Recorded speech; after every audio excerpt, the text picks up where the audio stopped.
I gotta say, honestly though, the bosses aren't so far.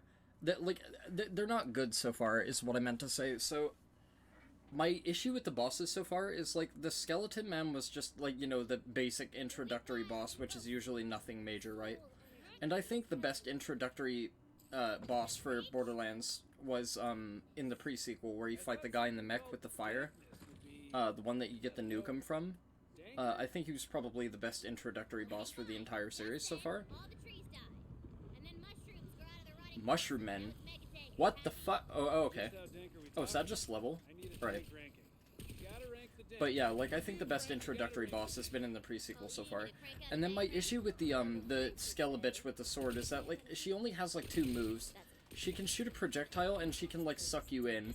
And the rest of her moves are just basic melee attacks. It doesn't even feel like a fight. It just feels like a big target you have to avoid, and it's not very interesting, and it's not very dynamic. And, like, I know it's a Borderlands game, but if they're seeking to push the formula, and they're seeking to innovate, and they want to try new things, that's not the way to go about it. You gotta do what Borderlands 3 did, and start giving them, like, temporary immunity phases to damage, and, like, change up the fights mid-fight and stuff like that.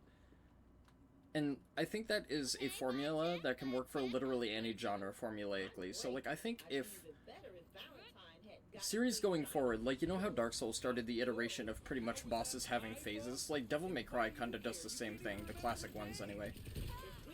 So, like, if they want to innovate, they gotta start making bosses with phase transitions and stuff like that, where they actually get, like, new projectiles and new moves that you have to, like, learn to avoid and learn to deal with as the fight progresses, rather than just having a target that you have to pump damage into until it falls down. And, I think if they want to make the game more interesting and the formula better than what it currently is, that's what they need to start doing. And then, instead of thinking about early game, they gotta start thinking about endgame, because I'm gonna tell you right now, nobody plays Borderlands for the early game, in terms of longevity. Like, people that want to play Borderlands want to soak a lot of fucking time into it, and they need a reason to keep coming back.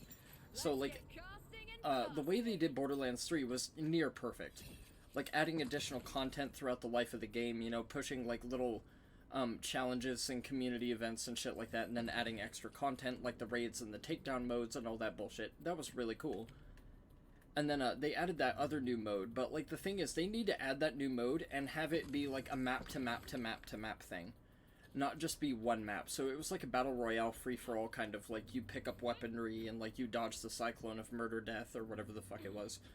But they need to find creative ways to implement dangers like all throughout a map. Or, like, they need to periodically send tough enemies at you that you can't deal with unless you are getting, like, good weaponry. But they need to scale you so you actually get the weaponry that's capable of taking down those enemies to make it, like, actually engaging and fun. And, they also need to do what they did with, Borderlands 3 with that mode. They need to add exclusive gear and shit, I think, that people can only really get from that event. And then later on, when people are tired of running that event because they're not getting the drop they're looking for, they need to do exactly what they did before with the diamond chest thing, where they give you the diamond keys. You can use the diamond key and you have a chance at getting the thing you want. Or you should be able to, like, pick what kind of sector you want your keys to go to. So, like, you know how the diamond key gives you a selection of, like, oh, you get 3 walls of guns, you get 1 walls with shields, and you get 1 wall with grenades, right? Like, they need to do something like that, but they need to make it a little bit more dedicated so you can boil down the selection of the thing you're looking for. So, objectively, if you wanted to use your diamond key on something and you didn't care about a gun or something like that, or you didn't care about a grenade mod, you could use it specifically for a wider set of shields, or you could use it for a wider set of grenades, or you could use it for 5 walls of guns instead of 3, or you could use it for, like, a melee weapon, per se, or, like, whatever, or, like, a class mod or something like that. Instead of having to go, like, for example, like, I'm gonna put this into perspective right now. So, the thing that pisses me off about Borderlands 3, you know the Guardian takedown? Fuck that fucking takedown. It is so horribly made. It is terribly designed, and they did not think it through very well. They really didn't. All the shit in there is gimmicky, there's insta-kills, the enemies can knock you off the map, which is, like, small as fuck in certain segments, and, like, if you get gravitied, you just have to go and start all the way over again. And you only get a halfway point after the mid-boss. It only gives you a checkpoint there. And the thing is, like, if you die at any point after that, through its, like, ridiculously tedious and fucking crucial jumping segments that are fucking really whiffy, by the way. Because there's been times where I jump at a platform, and it just doesn't do anything. Like, it doesn't grab the ledge, and my character doesn't do anything. I just fall and die, and then I have to do it again for no fucking reason. And it's a big time sink, and it's annoying. Nobody wants to do that. And the thing is, the extra content that you provide for the game actually needs to be engaging for people, and people actually should want to go through it, you know? Like, they should want to play it. They shouldn't want to avoid it. Or they shouldn't want to, like, seek for ways around it so they can get the gear from it without having to play it. It's just annoying. So it's like, I think when they make those things and they fashion them, that they need to spend more time thinking about what players are going to find enjoyable and what's going to be more of a slog and tedium to people. And the thing is, like, I know the raid takedowns are supposed to be done with a party, but the thing is, like, number one, there's people that literally just, you know, desync or whatever, they disconnect or whatever, and if the person that's hosting desyncs, you're all fucked, and you just go back to the main menu. And then you gotta do the whole run over again. It's just madness. It's like, why? Like, you know what they could have done? They could have had the host desyncs, and then it shifts lobby host. Why not just do that? Left 4 Dead did that. Every other game that's multiplayer in the past has done that. Why not that? Like, I don't get it. It doesn't make any sense. So, like, what I think they need to do is they just need to experiment formulaically and come up with quality of life improvements and enhancements to the formula. And I'm hoping they're using Tiny Tina's Wonderlands for a testing ground for some of those implementations, because I'm going to tell you right now, the melee system in this game is a lot more fun and interactive than it has been in any other Borderlands game by far. I like the melee a lot more in this. It almost feels as if the melee is like a skill of its own. Imp. Oh shit. What do you do? Okay, you throw fireballs. Alright. Is there anything else you should do that I should be worried about? No, okay. Alright, he's just dead.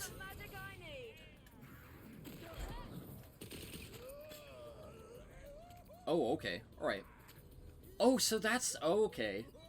Okay, I think I got a hang of the blood mechanic thing. I think I understand how it works now.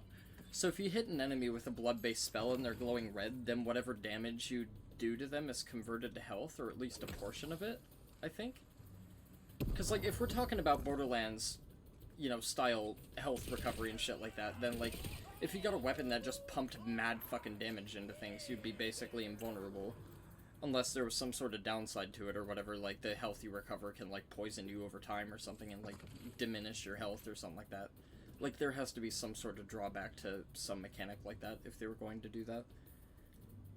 My Borderlands 2 on Xbox 360 was almost all characters maxed out till OP levels felt satisfied. Yeah, see, I ran Digistruct Peak, like, maybe on 3 characters, and I got up to, like, level 4, and that was as far as I could go. Like, the rest of it was just maddening.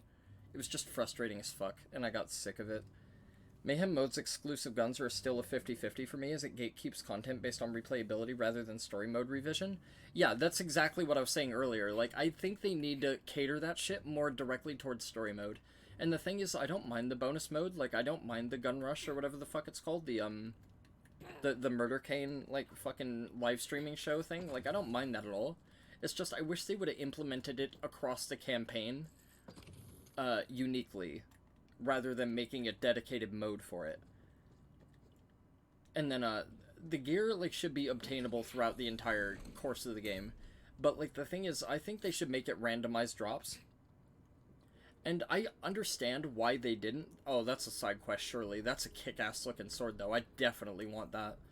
But, like, I understand why they didn't do it, because the way Borderlands 3's loot system works is, like, once you get all the factors in for the legendaries, there's a die over there. Once you get all the factors in for the legendaries and shit, it just becomes far too easy to get them. And they wanted to make, like, a dedicated source of loot that you weren't guaranteed. And the only way they could see to do that was, oh, that's definitely going in my fucking inventory right fucking now. The only way they could see feasible to do that was by implementing it with that new mode, because, like, it would give people a new thing to experience, like, new content to play and that kind of shit, and, like, the exclusive weaponry would be, like, an incentive to do it. So, like, I understand that. But my other issue with the Murder Cane mode, or the live streaming mode, was there was only one boss, and it wasn't very interesting. Heavyweight Harker was just a fucking stupid douchebag on a fucking dog. And, like, if you have a certain type of weapon, you can just melt him in a second, and it's boring as shit. And, like, they need to find a way to constructively do that and make it like, oh, this is a big giant-ass Spider-Man boss. This is a big-ass Varkid boss that morphs and, like, does different shit. Like, this is a phase that shoots out shockwaves, or, like, things that you have to jump over. This is one that shoots projectiles. This is a mix of the two to make the fight interactive. Or, like, let's say they made a Varkid, right? And you have to, like, jump, and then you have to, like, slide, and then you have to jump, and then you have to slide, and then you have to, like, dodge projectiles. Shit like that, you know? Like, I wanted that kind of thing. Like, I wanted that kind of experience, but I just didn't get it. And it was just, the content was boring, and I just didn't want to play it after a while. What's up, Brody? Thank you very much for the raid, man. Welcome to Wonderlands. Hello to all your people and your crew. I'm basically just starting this. I'm at the very beginning, and I'm going on a huge tangent right now, so I apologize for that. But basically, I'm a very avid Borderlands fan. I've been playing these games for years, like ever since the first one. And we're talking about ways that they could implement certain things and make the formula better and improve upon it, rather than diminishing the quality of it and basically driving it into the ground, because the problem is the Borderlands series formulaically is getting far too repetitive, so they need to find ways to implement new things and keep it interesting, but actually dynamic and fun, you know? Like, they need to retain interest for player base, and that is something I feel like they really need to work on. And to do that, they need to explore different ideas, and they need to produce different types of content, and they need to figure out how to mix it in a way that's fun for people to experience it, or, like, intake it, or whatever the fuck the word is for that, because I'm fighting a giant mushroom man with 4 arms, and I can't formulate speech very well right now. Thank you for the follow, man. There's no way I'm pronouncing that name while fighting a giant mushroom man with 4 arms, so you're gonna have to give me a minute. This thing's gonna have to die, unfortunately, before I can... fucking, Oh my god, Jesus Christ. Oh my god, okay, they are terrifying. I've never seen them up close. I've killed them from a distance. Jesus Christ. Kun Logan, thank you very much for the follow, man. But, yeah, basically I'm just starting this, so I have no idea what's ahead. This is totally blind. I would appreciate no spoilers. I think it's not even worth mentioning. It should be, you know, common courtesy. Kun likes to lurk. He's always welcome. Oh, okay, alright. Yeah, whatever you do, man. Thank you very much for being here. And thank you for coming along with the raid as well. I appreciate it, regardless of whether you're here or just lurking or talking or whatever. Whatever you do. What were you doing, Rhodey? Sorry, like, now I'm battling evil skeletons, so it's like, it's really fucking difficult to... God damn it. Now I know how speedrunners feel, like, when they're fucking trying to concentrate and read chat at the same time. Jesus Christ. Yeah, thank you very much for coming along with the raid, man. I appreciate it. I don't mean to seem ungrateful. I'm just, like, trying to focus on not getting killed by evil skeletons. Oh my god, he's cool. Hold on a minute.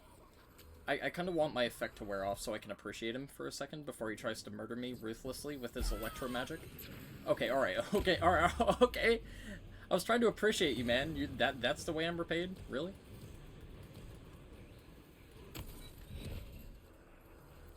Oh, he looks so cool. Not too much past this point so far. I'm liking it, just a little under Borderlands 2. See, I think Borderlands 3 is actually my favorite, aside from the story. I think the story was fucking god-awful, and whoever made it should never make a story for any video game ever again. But yeah, like, Borderlands is a series that I'm incredibly fond of. I love this series to death. I'm really good at finding these dice. I just keep happening to run into them. I don't know why. It's almost like I know where they are. Telepathically or something. Oh yeah, I probably should have read what she was saying before I clicked the giant death obelisk or whatever the fuck that is. Okay, mushroom people? More mushroom people? That's it. Oh, he's really cool too. Shame I killed him in like 2 seconds. He was really neat. So yeah, like, as I play these games, I try and, like, admire, like, the models for enemies and the designs and shit like that, and, like, what their abilities are and what they can do. And, like, I know there's, like, a lot of shit, like, oh, this one can reflect bullets, this one can, like, melee you from a distance or whatever, but, like, something I was saying earlier in my tangent is I feel like they need to find ways to make the enemies more fun to combat in future game modes. So, you know how, like, in New Game Plus, they just added more badass enemies? What I was thinking is, if any of you have ever played Resident Evil Revelations, they have a mode called Raid Mode, and that's something that I think Borderlands needs to implement a little bit. I think they need to do something like that, where, like, the enemies can be big and, like, do more damage, or, like, they can be small and way faster and more nimble, or, like, they have increased resistance to damage or something like that, or they deal more damage, or like they have certain properties or whatever that they wouldn't normally have. Just to add, you know, some variety and spruce it up a little bit, like formulaically, because the thing is, like, nobody's gonna want to go through it just for gear that's at higher level. It's just there's no incentive, there's no point. You're basically playing the same game just to refarm the shit that you've already spent hours grinding for. There's not really any point. It's just more effort and more fucking blood that you have to sweat to get the same shit you already had, just at a better level. But yeah, I very much appreciate the raid. I'm sorry if I'm, like, rambling or I'm, like, not being super interactive. I'm very not good at this. It'd be great if enemies don't run at you 100% of the time. I mean, I think if they change the programming a bit to make them a little bit more evasive, rather than, like, confrontational. Like, this guy is just kind of mindlessly running at me. Like, if the enemies had programming in their AI on New Game Plus to be a little bit more dynamic and dodge more, or something like that, I think that'd be pretty neat. Or if there was a way to, like, for example, what Borderlands, the pre-sequel did with the gear grinder, where you could, like, grind the, Loonshine weapons and stuff like that, and then, Borderlands 3 had the thing where you could re-roll anointments. Like, that was really good implementations. That was just quality of life shit that they should have thought about to begin with. But, like, I'm glad that they're actually taking community feedback and putting that into the game and, like, trying to think of ways to innovate and get around the problems that they produce with the systems that they come up with, because that's good. It's always good when, like, you know, a developer listens to the community and, like, avid fans of things, because those are the people that, like, know the formula, like, into the ground, and will think of all the best ways to improve it, because they're avid fans of it. So, like, because they're such big consumers of the quality of content that they're releasing, you know, and because they're very high consumer, they know exactly what they want. So that is your number one source for brainstorming and ideas and collective, you know, like, feedback and stuff like that. Borderlands could use a system like Neo's with its own system of buffed enemies. Yeah, exactly. Something like that.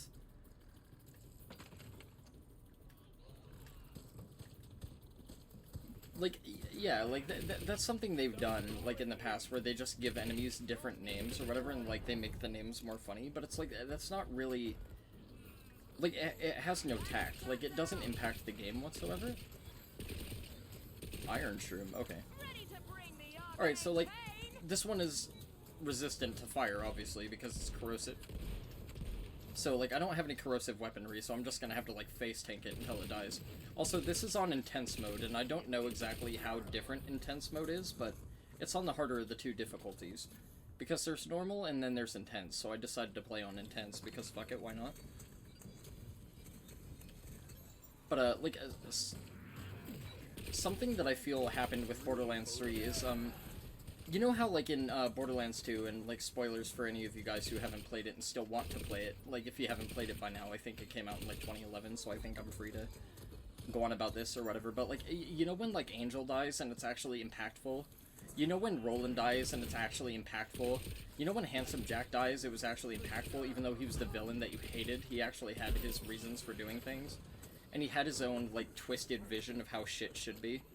You know, but it actually justified him in a way, and he was actually kind of dicked over, so it makes a little bit of sense for him to be as defensive and, like, chaotic as he was as a character. Like, when Tyrene Calypso and Troy Calypso kill Maya, it's just, you don't feel anything. It was just a stupid, senseless death for no reason to push drive a plot that wasn't even worth it. Like, why the fuck would they sacrifice one of the best characters in the game? Like, Maya's personality was so fucking unique as a character. Like, she was the sense of reason and, like, the morality in the group, you know? And, like, they just did away with her for no fucking reason. And it just, it doesn't make you sad, it doesn't make you remorseful, it just makes you angry, but not for the correct reasons. Like, when Handsome Jack kills Roland, you're like, oh, you son of a fucking bitch. Like, I'm actually gonna destroy everything you love. When they kill Maya, it's like, why? Now Maya's gone. Fuck, that sucks. That's terrible. And it's like, if they killed her for a reason, it would have more impact and more value to her character, and it would, like, actually add a legacy to it, you know? So we can appreciate her for the character she was before that moment. But they literally just sidewind her and take her out for no fucking reason. It's like, why? For villains that aren't even worth a shit. They're 2-bit fucking streamer villains that are, like, fucking... They have the mindset of a 12 or a 13-year-old, and it's just... It's so... What's the word I'm looking for? It's juvenile. That's the word I'm looking for. It's just, they're juvenile characters written in a very poor juvenile way. It is just, it's depressing. Like, I know it's Borderlands, but, like, Borderlands has never stooped low. That's the thing about 3. Before 3 came out, Borderlands had never stooped that low before, in terms of story. But, like, it was just depressing. Anyway, like, rant over. But, hi guys, I'm Serenity. I typically play horror games, like Resident Evil, Silent Hill, stuff like that. I love survival horror. I love adventure games and first-person shooters, RPGs, platformers, so I play a pretty mixed bag, really. I try not to play 2 games back-to-back at the same style. I try to keep it fresh and interesting, and, I'm gonna be getting to a lot of, releases that I haven't really had time for because I've been working a new job recently, so we have a lot of stuff to barrel through. Tiny Tina's Wonderlands is obviously on that list. Demon's Souls, Elden Ring. I'm a very huge fan of the FromSoft games. And I haven't played either Demon's Souls or Elden Ring yet, at all, whatsoever. We have a few horror games to go through. The Medium I have to go through. In Sound Mind I want to get through at some point. We have Metro Exodus to play. We have the new Ratchet & Clank. We have Tormented Souls as well to add to that horror list. So there's a whole bunch of projects that I'm looking forward to in the future. And unfortunately, I find that with a job now, full-time, I don't have time for a lot of that stuff, so I only end up streaming maybe about once or twice a week now, and I'm trying to find ways to work around my work schedule and fix that and remedy that, so I'm actually on a bit more frequently, but the problem is I sleep during the day and I work night shift, so I work overnight, so a lot of my time during the day is dedicated to sleeping. So I'm trying to find a way to work around that and remedy that. Just finished Elden Ring. What would you what would you rate it? Like, I know that's a very, like, generic question to ask, but, like, I've heard mixed things about it. Like, I've heard from some people that it's the best FromSoft game so far. That guy's name is Mike. That's unique. Okay. You have my attention, big lad. Oh, I have his attention. Holy shit. I'm not fighting him. He's fighting me. Holy shit. Okay, don't fuck with Mike. Lesson learned. But yeah, what would you rate it? Because, like I said, I've not played Demon's Souls, nor have I played, Elden Ring yet. I have played Sekiro, I've played through DS1, 2, and 3, I've played through Bloodborne. I've played all of those into the ground, so, like, I'm actually kind of curious to hear what your thoughts of Elden Ring were. Because I've heard from some people it's the best, and I've heard from some people it's easy, and it's very boring, and it's very just, like, it's a slog, kind of, so... Oh, he's... Ah! I see. I understand. I get it. Okay, Mike is tough as fuck. Okay, Mike does not fuck around. Right? Looks like I'm gonna have to approach this a little bit differently. See, this is something interesting. See, like, Mike is actually, I think, regenerating health from all the enemies around. So that's actually kind of interesting. It's not easy for you, but you suck at video games. I don't know, man. I wouldn't take it too hard on yourself. FromSoft games are notorious for being difficult. And at the end of the day, if I had to give you any advice, it's not that they're difficult, it's that you don't know exactly what you're dealing with until you fuck it up and die a couple times. Because a lot of the FromSoft games are learning about patterns and stuff like that, and adapting, and, you know, like, making sure your gear is, like, up to par and stuff like that. Like, because there's a lot of ways that you can unknowingly gimp yourself, if that makes sense. So, like, if you're just casually going through and you don't know where certain materials or certain weapons or certain items are, or, like, how a certain boss attacks, or, like, what his resistances are and what his weaknesses are, you can find yourself in hot water really easily. And, more likely than not, more often than not, you'll be running at a brick wall and you don't even know it. But the other thing about FromSoft games is because, like, you always want to experience them blind, because, like, if you know what's coming, or you know what a boss's attack patterns are, it's not going to be interesting or fun for you. And the thing is about Dark Souls games, and, like, FromSoft games, and the like anything akin to that, is, once you've seen it once, you've seen it, and, like, you can't forget about it, and you can't unlearn it, so, like, once you know what to expect, that experience is just over. So, like, there's always that sense of wonder of, like, not knowing anything, not knowing where to go, not knowing what to do, not knowing who to talk to, or, like, what NPC is bad, or, like, how to navigate a level, or where the shortcuts are.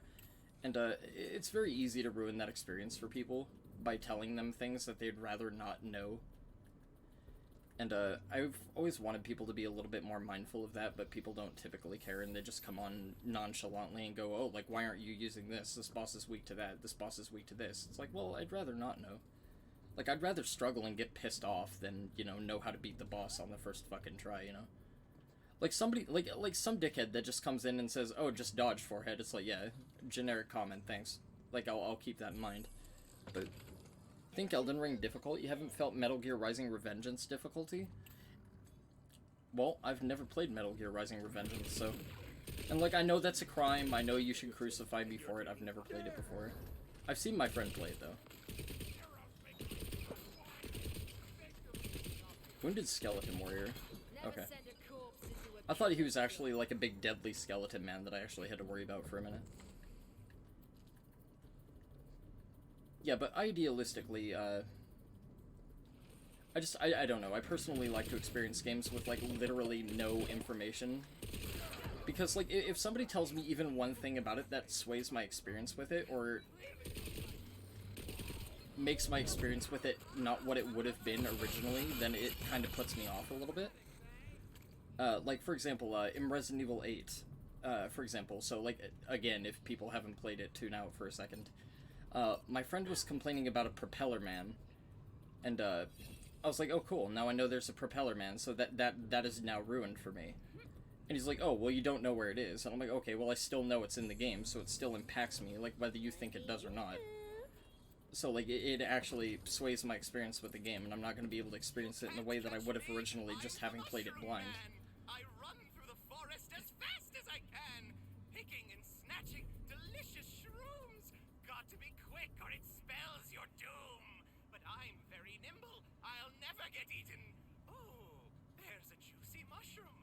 I'll just... Ah! Ah! No! Thief! Thief! Ah! That guy could be the next Eminem if he tried.